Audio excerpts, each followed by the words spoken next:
نحمدہ و نصلی علی رسولہ الکریم۔ بسم اللہ الرحمن الرحیم۔ آپ سب کو حج مبارک ہو، عید مبارک ہو، خیر مبارک۔ حج کا مطلب ہے طواف کرنا، دیدار کرنا۔ کعبہ دو طرح کا ہے، ایک کعبہ باہر ہم جس میں جسم سے طواف کرتے ہیں، ایک کعبہ ہمارا دل ہے، جیسے کہ حدیث شریف میں آتا ہے قلب الانسان بیت الرحمن، کہ جو انسان کا قلب ہے، دل ہے، وہ اللہ کا گھر ہے۔ آپ صلی اللہ علیہ وسلم کی ایک اور حدیث بھی ہے کہ انسان کا دل، مومن کا دل عرش الہی ہے، پس کعبہ دل کا حج کرنا چاہیے۔ باہر ہمارے جسم سے ہوتا ہے، اندر ہماری روح سے ہوتا ہے، جو ہمارے جسم کو چلا رہی ہے۔ معروم بھی کہتے ہیں کہ دل بدستاور کہ حج اکبر است، کہ کسی کے دل کو خوش کر لو، یہ سب سے بڑا حج ہے۔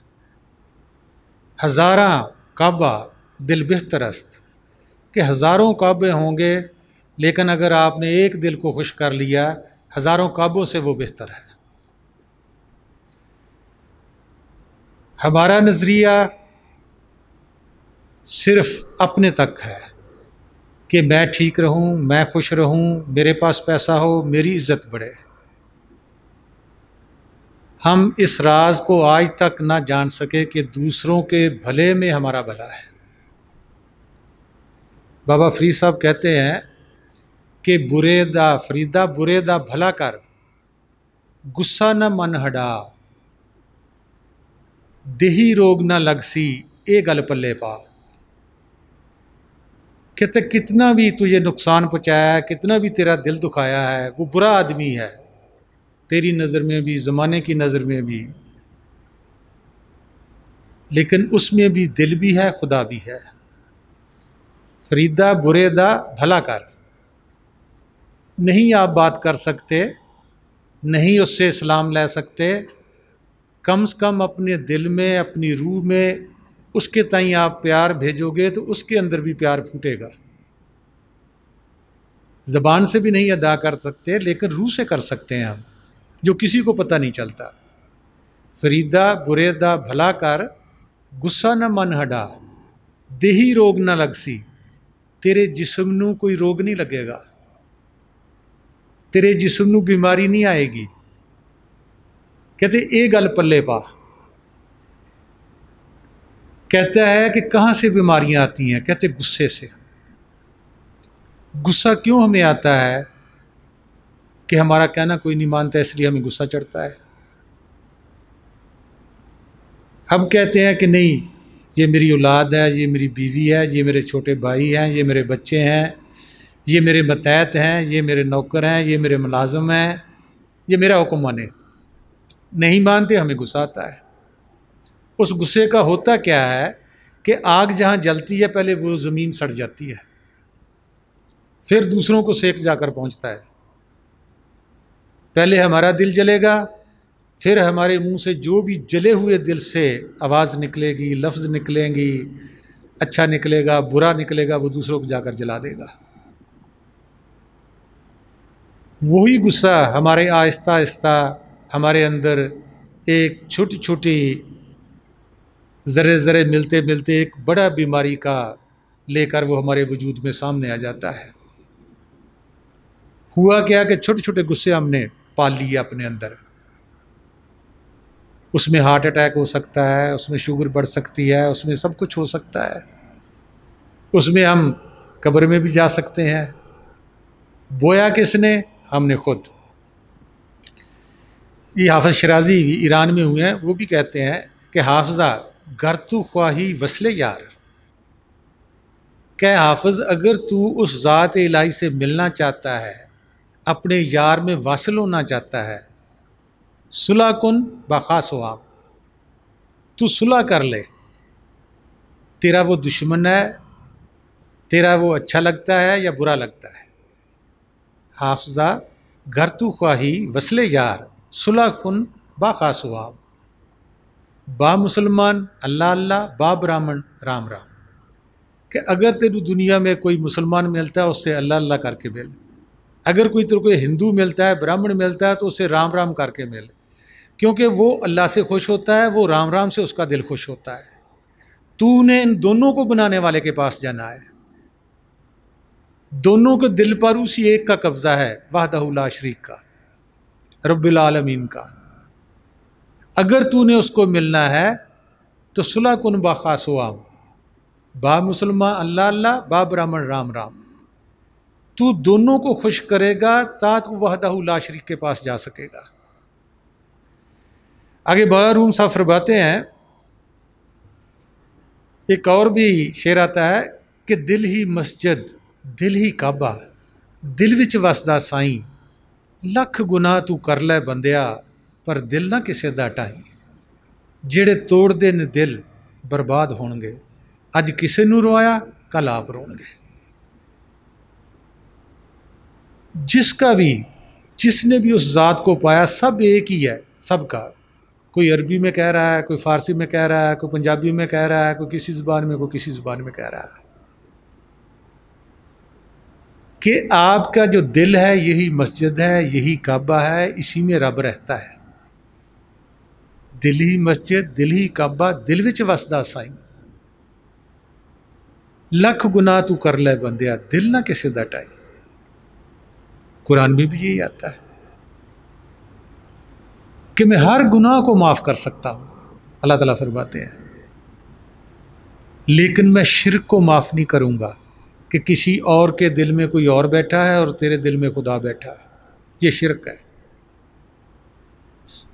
کلو روح من امر ربی، اسی اللہ تعالیٰ نے سب روحیں بنائی ہے، سب دل بنائے ہیں، نہیں کسی کے سامنے معافی مانگ سکتا، اپنے دل میں سب کچھ کر سکتا ہے۔ تو نے دل کو صاف کرنا ہے جس میں خدا کی جھلک آنی ہے۔ تو مولانا روم صاحب فرماتے ہیں، اے قوم حج رفتہ کجا آید معشوق ہمیں جاست بیاید، فرماتے ہیں لوگو تم حج کرنے کہاں جا رہے ہو، تمہارا محبوب حق تعالیٰ تو تمہیں تمہارے باطن میں، روح میں موجود ہے، اس طرف آؤ، اس طرف آؤ، اس طرف آؤ۔ ہمارا کیا پرابلم ہے؟ ہم اپنی طرف نہیں دیکھتے، ہم ان آنکھوں سے باہر کی طرف دیکھتے ہیں۔ مسجد میں بھی جائیں گے، مندر میں بھی جائیں گے، کعبے میں بھی جائیں گے، کاشی میں بھی جائیں گے، لیکن اپنے اندر نہیں جائیں گے۔ اپنے اندر ہم نے آنکھیں بند کر کے جانا تھا۔ من کہتا ہے تو آنکھیں بند کر لی تو دیکھے گا کس سے، اس لیے وہ آنکھیں ہمیں بند کرنے نہیں دیتا، کیونکہ آنکھیں بند کر کے ہی ہم وہ آنکھ کو بھی دیکھ سکتے ہیں جو بقا کی ہے، اور جو رب العالمین رحمت العالمین ہے وہ بھی بقا کی آنکھ سے دیکھا جاتا ہے، نور الہی بھی، نور محمدی بھی۔ ہم آنکھ کو بند نہیں کرتے، اس لیے ہمیں آج تک وہ دکھائی نہیں دیتا، کیونکہ ہماری پریکٹس نہیں ہے۔ ہماری پریکٹس ہے 24 گھنٹے یا 12 گھنٹے باہر کو دیکھنا، ہماری پریکٹس نہیں بنی کہ آنکھ بند کر کے کتنے گھنٹے ہم لگاتے ہیں۔ 2 بزرگوں کا ذکر آتا ہے، ایک نے 20 سال آنکھیں بند رکھی، ایک نے 40 سال آنکھیں بند رکھی، یہی پریکٹس کرتے رہے۔ ایک سے پوچھا گیا تو نے خدا کو کیسے پایا ہے؟ کہتے میں نے بلی سے سیکھا ہے، کہ سارا دن وہ چوہے کی کھڈ پر بل پر بیٹھی رہی، آنکھیں میچ کے، سانس بھی اونچا نہ لیا، اپنا جسم بھی نہ ہلایا، کہتے میں نے مراقبہ کرنا بلی سے سیکھا ہے۔ وہ مولا جس سے بھی سکھائے، ہم تو انسان سے بھی نہیں سیکھتے، انہوں نے جانوروں سے سیکھا ہے۔ یہ پریکٹس ہمیں باطن میں لے جاتی ہے۔ جیسے جیسے ہم آنکھیں بند کر کے دیکھنا سیکھیں گے، ہمیں ایک عادت بن جائے گی، جیسے باہر بنی ہوئی ہے دیکھنے کی، ایسے باطن میں بھی بن جائے گی۔ لیکن ہم کتنا ٹائم دیتے ہیں؟ ہم ٹائم ہی نہیں دیتے۔ شیخ کبیر صاحب کا ہے کہ قدرتی کعبے کی محراب میں تو سن غور سے، یہ قدرتی کعبہ ہے، اس کی یہ محراب ہے، قدرتی کعبے کی محراب میں تو سن غور سے، آ رہی دھر سے صدا تیرے بلانے کے لیے، کہ ہر وقت ایک آواز آ رہی ہے، تجھے بلا رہی ہے کہ میرے بیٹے، میرے بچے، میرے بندے میرے پاس آ جا۔ یہی قرآن شریف میں بھی ہے کہ روز قیامت ہوگا، ایک زور کی آواز آئے گی، سب لوگ ہمارے حضور اکٹھے ہو جائیں گے۔ جس نے اس کو آج دیکھنا وہ اسی آواز کا لنک پکڑے گا، جیسا کہ قرآن شریف میں آتا ہے وَاعْتَصِمُوا بِحَبْلِ اللَّهِ جَمِيعًا، اللہ تعالیٰ کی رسی کو مضبوطی سے پکڑو۔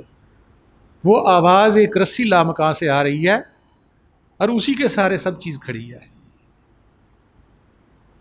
ہمیں کیوں نہیں سنائی دیتی؟ اس نے خود لکھ دیا قرآن شریف میں کہ ختم اللہ علی قلوبہم وعلی سمعہم وعلی ابصارہم غشاوۃ ولہم عذاب عظیم، کہ میں نے ان کے دلوں پر، کانوں پر، آنکھوں پر موریں لگا کر بھیجا ہوا ہے۔ وہ نہ حق بات کو دیکھ سکتے ہیں، نہ سن سکتے ہیں، اور نہ اس کا خیال ہی کر سکتے ہیں۔ اب وہ موریں اسی نے لگائیں، اسی نے توڑنی ہے۔ سورۃ الانعام میں آتا ہے کہ غیب کی کنجیاں اسی کے پاس ہے، کیونکہ وہ جہان ہماری نظروں سے غائب ہے، خدا بھی غائب ہے، رسول پاک صلی اللہ علیہ وسلم بھی غائب ہے، نور الہی بھی غائب ہے، نور محمدی بھی غائب ہے، غائب ویسے کوئی بھی نہیں ہے، وہ حاضر حضور ہیں۔ صرف ہماری آنکھ نہیں بنی، صرف ہماری پریکٹس نہیں ہے کہ ہم اس کو دیکھ سکیں، اس لیے ہم کہتے ہیں غائب ہیں جی، روز قیامت کو ملیں گے۔ نہیں، وہ روز قیامت آج بھی آپ بنا سکتے ہو۔ رسول پاک صلی اللہ علیہ وسلم کی حدیث کے مطابق موتو قبل ان تموتو، مرو مرنے سے پہلے۔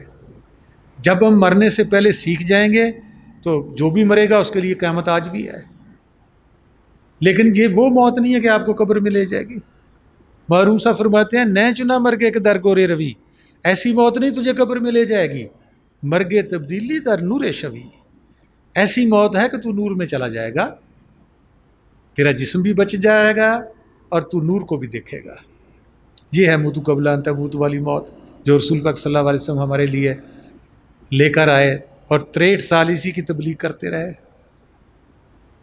ہم ان کے نقش قدم پر نہ چل سکے، ان کو اپنا نہ سکے کہ وہ روح کا کیا پیغام لائے تھے۔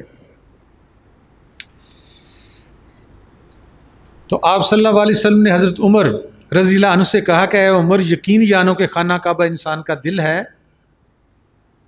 حضرت عمر رضی اللہ عنہ نے عرض کیا یا رسول اللہ صلی اللہ علیہ وسلم، کعبہ دل کا حج کس طرح کرنا چاہیے؟ آپ صلی اللہ علیہ وسلم نے فرمایا کہ انسان کا وجود بمنزلہ ایک چار دیواری ہے، اگر اس چار دیواری میں شک و شبہ، وہم، غیر اللہ کا پردہ دور کر دیا جائے تو دل کے صحن میں خدا کی ذات کا جلوہ نظر آ جائے گا۔ کیا رکاوٹ ہے؟ دوئی کی، شرک کی، وہم کی۔